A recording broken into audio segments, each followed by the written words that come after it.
Hello, and welcome to another episode of eBay Scavengers. I'm Mikey, and with me today is Jay. Hi, Mikey. Hey, Jay. And today we are going to talk about what's happening in our store. So, Jay, it looks like you're having a pretty great week. Yep. I see that your numbers that you're posting on the blog you're doing over $2,000 in sales this week.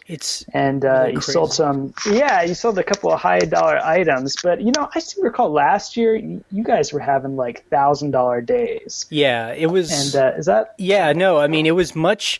Is last year and the year before that were even better than this year. I think this year is just typical, or I don't know, it's normal for us. But yeah, I mean, like last year we had a couple days where we made over $1,000, which is crazy. But that is really only because of having a big inventory. It's no a mystery. It's no skill of our own. It's no SEO or tricks or hacks. It's just big store. That's it. Yeah. So I was looking through some of your bigger items that sold, and you had a vintage bomber jacket. And I just wanted to ask you about that jacket, because I see leather jackets at plenty of yard sales. Usually they're not too expensive. Right. But I'm not getting $400 for them. So and I think, you got $300 for it. Yeah. So this is actually, I think, the fourth or fifth one that we've sold. And it's specifically from like the Vietnam era. And it's these flight bomber coats. And they're very, people really... I love them. And we get them because, again, we live in a rural area, and there's a lot of old military guys that have, gotten homes out here. They die. I guess their kids pack up all their stuff that they don't want, and they give it to our local thrift store. And I'll just go, and I just see it on the rack, and they don't want anything for it, $1 or $2. And it's just incredible. Wow. Yeah, well, that's a great sale. And now I'm going to keep a lookout for some more vintage leather jackets rather than more modern ones, because I actually don't do that well on the modern ones. Yeah. You also had a pretty cool amber sale. I was going to ask you about that. Was this some amber that you guys had picked up when you and Ryan were in Amsterdam? Yeah, I would love to brag about that. Yeah, we found in Amsterdam that there was a lot of this amber that was pretty cheap because... but it turned out that someone from Turkey bought it, and then of course they didn't pay, so they did its best offer. So it doesn't really count. It's a letdown. Yeah. Now, did you do all the tricks with the best offer to try to get them to pay up and ask for their contact information? Yeah, we asked for his contact info, but I think in Turkey he didn't really care if we were to call him or not. You know what? Why not call him, right? Just be like, hey, pay up. Yeah. Well, as you say, I've been using that trick on trying to collect from people, and I'd say about 50% of the time now, I'm getting people who might not have paid to pay. I usually wait a day or two before asking for their contact info. And I bet with that, there's a specific time of day that would be ideal, where someone's just going to be at a computer and like we'll just click through and finish paying. Yeah, I've been noticing on your store, I think Wendy mentioned it last week, that she's been just taking offers, offer. And it sounds like you guys have just been putting stuff out the door, getting rid of stuff. Yeah, we definitely have been just accepting kind of whatever comes in and not even doing a whole lot of like back and forth on negotiation. It's like as long as it's reasonable. If they're offering like half or more, we're just taking it. Yeah, we actually had taken off its make offer in all of our coats and sweaters over the summertime because we just felt we were getting so many low offers. It was bugging us. But we just put its make offer on coats and sweaters again. And the offers came flooding in, and we're just interested in moving stuff. So we're the same way. We've just been taking low offers and just getting rid of things that have been in our store for a while.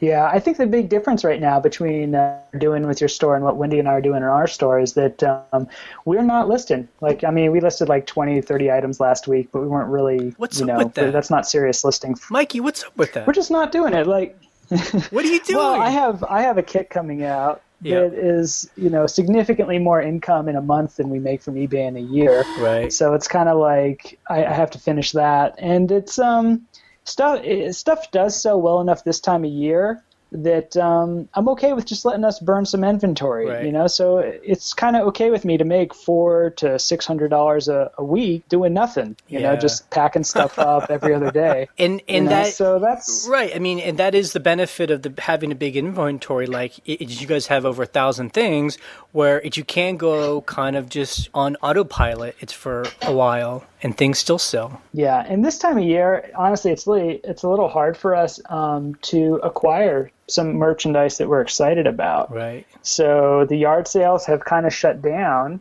Right. We've had 2 Arctic blasts of air kind of come through the entire country in the last few weeks, and it's just wiped out the possibility of yard sale because it's 10 degrees outside. Right.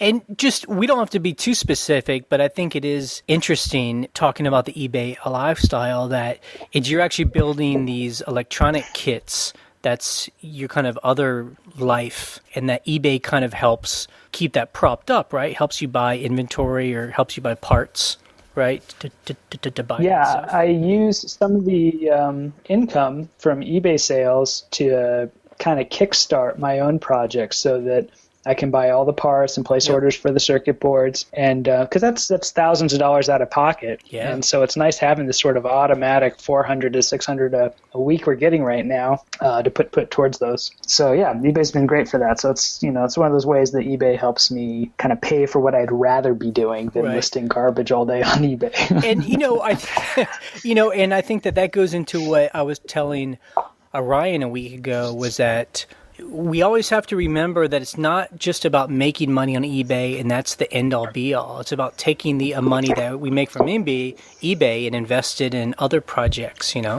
I think that's really important. Mm-hmm. Yeah, exactly. So I was looking through some of your sales this week, and I noticed that you had sold some perfume. Yes. And that's all we also have sold some perfume. Yep. We learned about perfume from you guys. Yeah. I was visiting my parents, and they had remodeled their house, and they had all this flood damage last summer. And we had grabbed a couple of perfume bottles from abandoned bathroom area. Mm-hmm. They've been in the drawer forever. These are ancient bottles of perfume, they just forgotten about. And we listed them just because perfume has such a high sale value for its size. And they're selling. So, we're actually been selling these perfume. We just found it in an old bathroom. And that's an important thing of yard sales where they let you in the house and wander through all the different rooms. I go right for the bathroom. Yep. I think it's interesting. It's for us is that we still have a hard time trying to figure out what perfume people are actually going to pay for. And I guess the whole thing is you just have to start to learn about the brands that are not being made anymore. So people are trying to get their perfume, their fragrance. Right. Well, I would say use eBay's closed listings and do a search through it and just get an idea of what some of the top brands are for selling. Right. And if you use Terapeak, then you can see the sell-through and see which ones are really likely to sell fast. So that's kind of nice to know. I'm not fluent in that either, but in a couple minutes I can tell you the top 5 brands. Right. So that would be a good thing to research. And speaking about that, I actually sold a pair of headphones this week that were broken for $35. Holy moly. And I just mentioned it because headphones, there's a lot of types of headphones. You can go to Walmart today and buy a pair of headphones for $2. Yep. And they probably sound kind of okay. But if you start looking at higher-end headphones like Shure headphones and stuff, those sell for $400, and they go even above that. And so I had a pair of high-end headphones. They were Shures, but they were totally broken. The cord was all frayed up, and they needed a lot of repair. Right. And they're still worth something. So real quick, because that's kind of a thing of yours where you'll sell obviously broken electronics. And it says it's 4 parts. Do people actually know how to fix it? I think so, because a lot of things that break aren't that big a deal if you have a soldering iron or you're willing to recable them. Wow. Not that difficult or complicated, but can be time-consuming. Yeah. And, those headphones, I would have loved to put the time in to just fix them and keep using them, but, it's hours of work to fix something like that, so... Well, I'll talk about something. We just sold a Washington Redskins football shirt from 1986, I think, when they won the Super Bowl. I don't know a lot about football, but man, we sell all of our Washington stuff, and we actually live in that area, so we see a bunch of it. I just wonder if it's because people are expecting them to change their name, because there's a big thing right now with they may change their name from the Redskins because it's kind of racist, you know. Interesting that the Redskins stuff in particular sells so well. Do you sell other like football teams and stuff? If we find it, so it just might be because we're around here, so we see a lot of it, and that's what we find and buy. But I just am amazed. People pay, it's $50 for an old T-shirt. It's just incredible. Yeah, we sold a leather hat a few weeks ago for like $30. It was, I don't think it was a Redskins, but it was some football team. Right. I know nothing about football, so I don't I don't remember anything about it. But it was a leather football hat as opposed to an ordinary like nylon or plasticky rayon one. Yeah, it's kind of interesting with hats like that. That's just the hats that are made out of the odd materials or have something unique about them. They're like corduroy or something that's a little more stand out than just the plastic ball cap. Well, my other thing over the past week or two is that we have been finding amazing items at our local thrift stores. Just incredible. Where we'll just go to the town to like pay a water bill or something, and we'll stop by the thrift store, and we'll come home with literally a carload of stuff where a seat's down and we're pushing bags into it. And I just don't know if, people are getting ready to get all their new presents, so they're cleaning out their old stuff. It's very strange. Maybe. That's an interesting insight. What time of year do you think people would be cleaning out their stuff? I don't know. I mean, I think it's hard for the two of us to do it since we just don't have that kind of a lifestyle, you know? We don't buy any excess stuff to get rid of, so I just don't know when someone would get rid of good stuff in their closet, you know? Yeah, well, I've recently lost a lot of weight, so I'm kind of like looking at my wardrobe like, this has all got to go. So I'm ready to dump some stuff. But I was thinking that in the winter, maybe you're onto something with people dumping more stuff at thrift stores, because if you can't have a yard sale because it's too cold, what are you going to do with it? I think, if your grandparent dies, you're going to go and pick up their stuff and just dump it at the thrift store, right? I think a lot of people are just very nice. I think they like to give to a thrift stores because they assume it's going to go to someone in a need. I mean, I guess I'm kind of in need, but it's there, so I'm not breaking it. I think you're right. I mean, the donations they get at thrift stores that pretty much only sell the stuff for profit are incredible. That's donated to them. I mean, this doesn't really have anything to do with eBay, but I think it's an interesting little side note. I was picking up garbage along our street. We live kind of along a big kind of country highway. And just people, God, I just can't believe how many people just throw garbage out. So every week or so, I go out there with the trash bag and just pick up the trash. And this guy stopped by me in his truck. And he called me over, and he wanted to hand me a $10 bill because he thought I was picking up like aluminum cans, like I was trying to make some cash. And I say, no, I'm just picking up trash. But he was being so sincere and nice, like he was just being like a good it's Christmas kind of guy. And plus, he couldn't believe I was picking up trash that hadn't been my own property, but it was an interesting personal thing. Well, there might be a future in that for you, Jay. In between yard sales, you can just, sort of pick up trash and panhandle. I like Americans.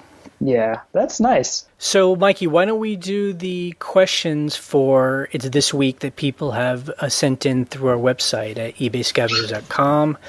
The first question is more of like a comment, I guess. They're like, from Amazing Taste. They said, I'd love to hear some of your favorite stories over the years. I once had a woman send a purse back because her gun hadn't fit in it, and she said, I gladly took the item back.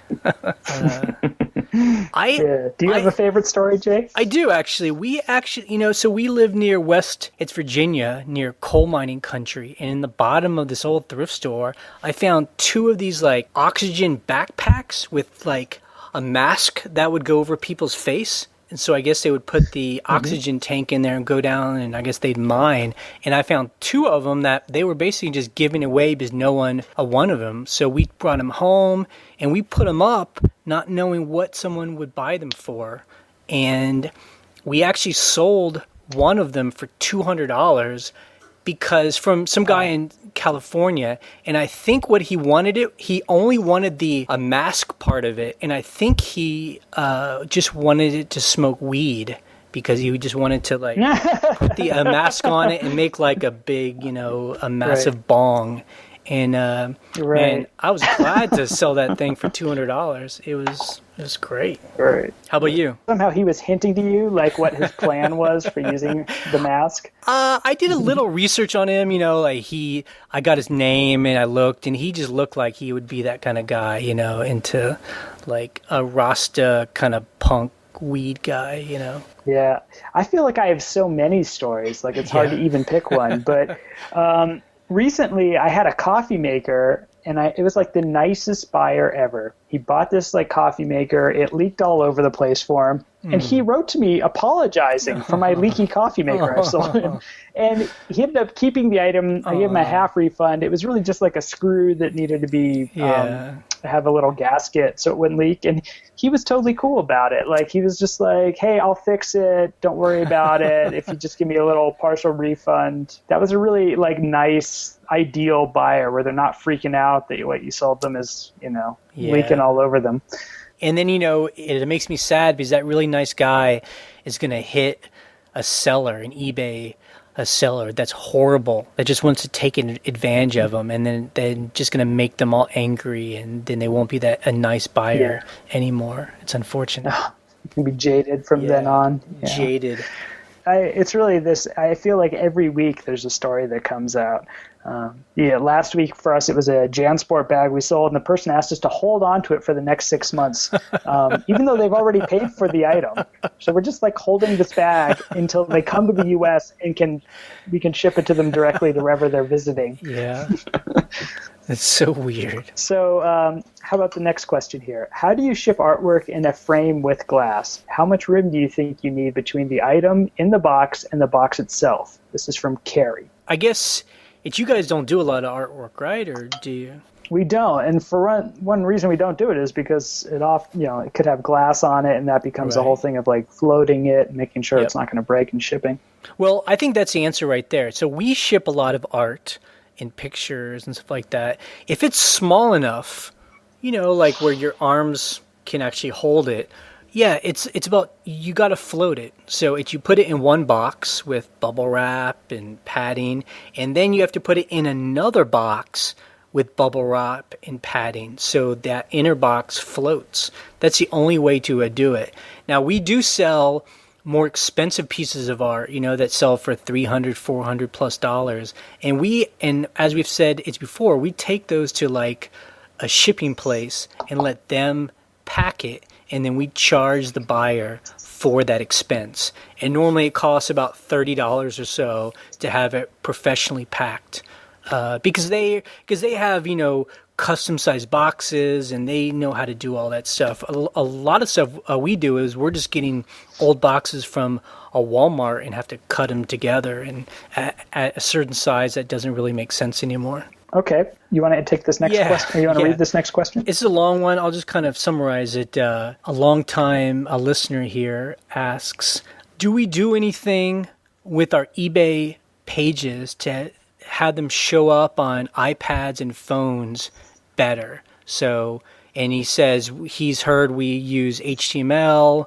in our listings, and do we put the photos in the actual text itself, or do we just have it in the picture viewer? And he just says he's worried because eBay is telling him not to put anything in the description at all. Yeah, so that's kind of its question. Well, I like in Brian's question, he's asking, he's saying that he's trying with his iPod Touch to look at some of his listings and see how they look on it. And I think that's really the thing to do. I actually do that with my phone sometimes, is I'll review my listings just from my phone's web browser or through the eBay app just to see how the listing looks on the phone. And, if you can see all the photos and move through it and, have a decent experience viewing the item and its description. Yeah, and he also says, and I think it's a good point, that eBay has said that people have bought $13 billion with a B of stuff on eBay just last, in 2013. So that's amazing. So I guess it would be important to make sure it's your stuff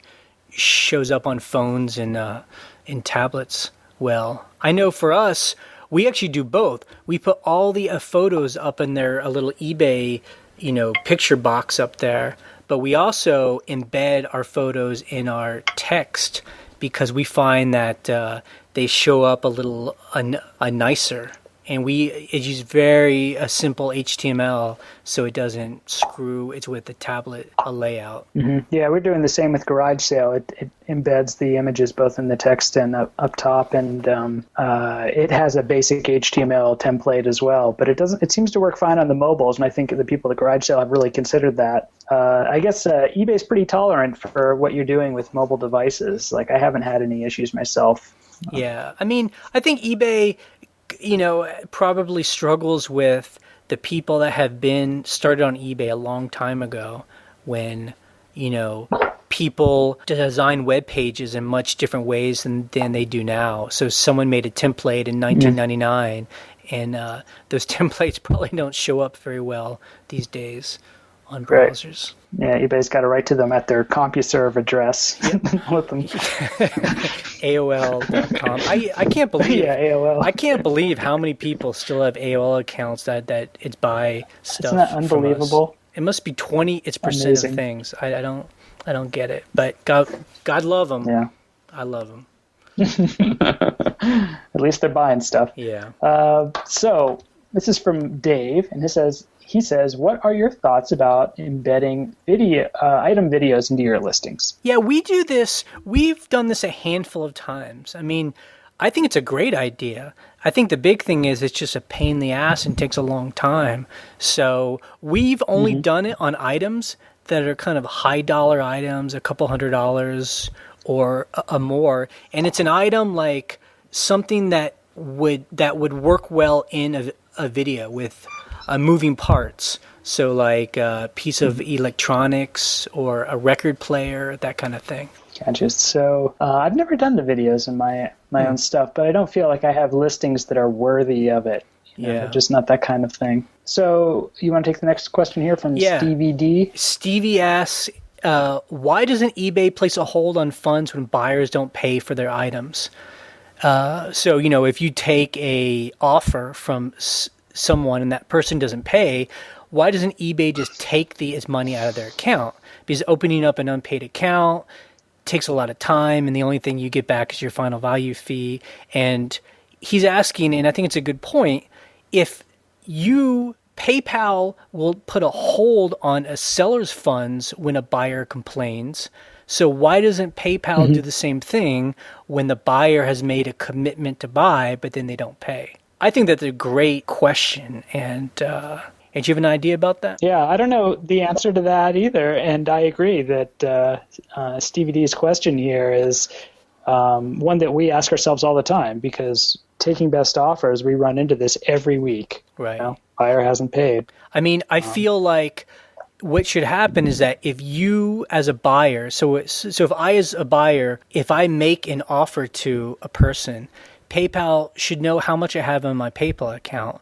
They should grab that cash out of my account, and then if the seller accepts it, it should pull the cash out. I shouldn't be allowed to make an offer if I don't have the cash. Yeah, I agree. That would be much more ideal. Well, there's the e-check thing with PayPal, right? So someone goes to buy an item, they don't have the money in their account, but PayPal will automatically go to their offline checking account through their bank and pull the funds, and that's like a pretty long, 7-day process typically for an e-check to clear. And I bet you guys probably get those once a week or once every other week. Yep. It just happened to us 2 days ago, for a pair of boots.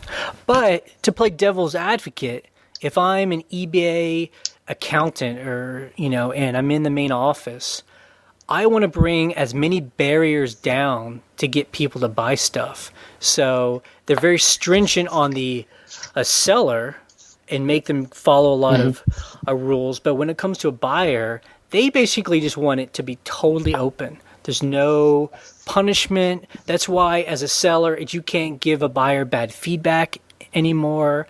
They just want it to be a non-aggressive place if you're going to buy stuff. And if you want to make an offer and then not pay, eBay doesn't really care that much. I mean, unfortunately. Well, good question, Stevie D. I hope we learn that or see a policy change in the future there. I'm going to read a question here from Mama Jules Vintage. Sometimes I find new items that have barcodes. I use these to quickly estimate a selling price. Gotta love that scanner feature on my iPhone. This is the probably the eBay app, which does have a cool barcode scanner. Do you have any advice on how and when to use this on the listing? Okay, so then she goes into some praise of our podcast. So I love the barcode scanner, and when I list, sometimes I do the same thing by punching in the ISBN or barcode through garage sale, because it knows how to handle them. That's interesting. Yeah, we actually don't do it at all, because I'd say 95% of the items that we find just are too old to have barcodes, so it don't really work for us. Yeah. Now, what's nice about it is if you have an item that is, new in box kind of condition, or even used in the original box, right? And it's a real mainstream item. We'll say like a MacBook Air or something like that, where there's just like millions of these floating around. Yeah. eBay is great when you give them the barcode, because they will give you all the stats with it. Yeah, so it's already the make, model, the memory range, all the description, and it gets perfectly categorized. And now all you just have to do is type in the exact condition of the item, and you're done listing. So that can be really fast. See, I think that's how I think it is for people who sell on other sites. Like Amazon. Yeah, like Amazon. Because Amazon's they're really wanting people to sell stuff that has barcodes, easily scannable, and it's not weird stuff where you have to write a lot of text. Yeah. It's nice when it's there. And sometimes you go to yard sales, people are just emptying out their stuff, and they have like light fixtures or all sorts of stuff just in the original packaging. Yep. It's a lot faster to list that way. Yep. So it does save a lot of time. Garage sale has it built in. I think eBay has a lot of options if you're entering it through their webpage. So use those barcodes. Okay, so the same person asks another question. He says, how does eBay fill in brand, model, color, etc., into the SEO for buyers? It appears to me they don't, and that I need to include those words in my descriptions. And she asks if we have any thoughts. I mean, I think it's just like we said, if you have a barcode, then eBay knows it's what that item is, so it can, type in a bunch of that info. It's for you, right? And if not, I mean, how's eBay going to know anything about that item? You're going to have to put it in manually. Yeah. And I do that for some stuff, and other stuff I don't, because it's just not that important. And, I think that what this person is asking right here is a perfect example of why eBay is not easy. I mean, it's technically easy, but this is the unfun work, You have to have this item, and you have to open up a page, and you just have to start filling out info. It's data entry, and it's no fun at all, I know. Sometimes I like grimace every time I pick up an article of clothing, because if you go to list a sweater on eBay, you got to put in color and material and all this other stuff, not just in your description, but in the breakdown description, so they can search it. But the great thing is, if you're willing to do that, you're the one that's going to have the item up, and not the person that's not is wanting to go through that process. Yeah, it'll be easier to find for sure. Yeah. So, last question is here from Carrie, and it's: do you have problems shipping to countries who limit or excluded used goods on the USPS website? So, if she gives some examples: China, no used clothes; Brazil, used items only by charitable organizations approved by government. I wonder where you find that list. Yeah. Italy, no footwear of any kind. This is all new to me, Jay. Have you heard any of these before?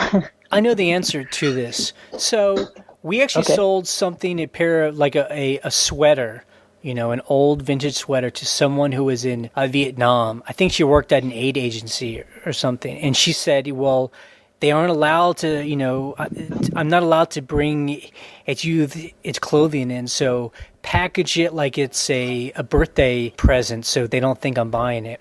But when I looked into it, what these countries mean are America has so much junk in abundance that they don't want American charities to ship over containers full of used goods to these countries because it floods their markets and kills any local industry. So that's what they mean, really. I don't know how they could really stop you from sending, a single pair of shoes. I think they're on the lookout for big shipments that are going to hurt their local markets. Okay, so I guess we really don't have problems with this, and I'm sure I ship, footwear to Italy. Yeah, it has not been an issue. I've shipped vintage stuff to all of these countries: Spain, Italy, China, Bulgaria, Malta, all those places. So. All right, so that's it for our user questions. If you have anything that you would like to ask us on eBay Scavengers, go to ebayscavengers.com and fill out our little form on the right side of your browser and go ahead and send us some questions. And we also encourage you to actually comment on the website because we actually have a pretty good group of people who are talking to each other, and it's always fun. So we have another episode that we're going to record today. Is episode number 74, and we are going to talk about automating your eBay store. And specifically, we're going to focus around how to automate feedback, which I was kind of surprised. A lot of our eBay friends aren't using automated feedback. And we're going to talk about automated returns and some of the issues around that. So, Jay, you ready for episode 74? Yeah, let's do it. Let's do it.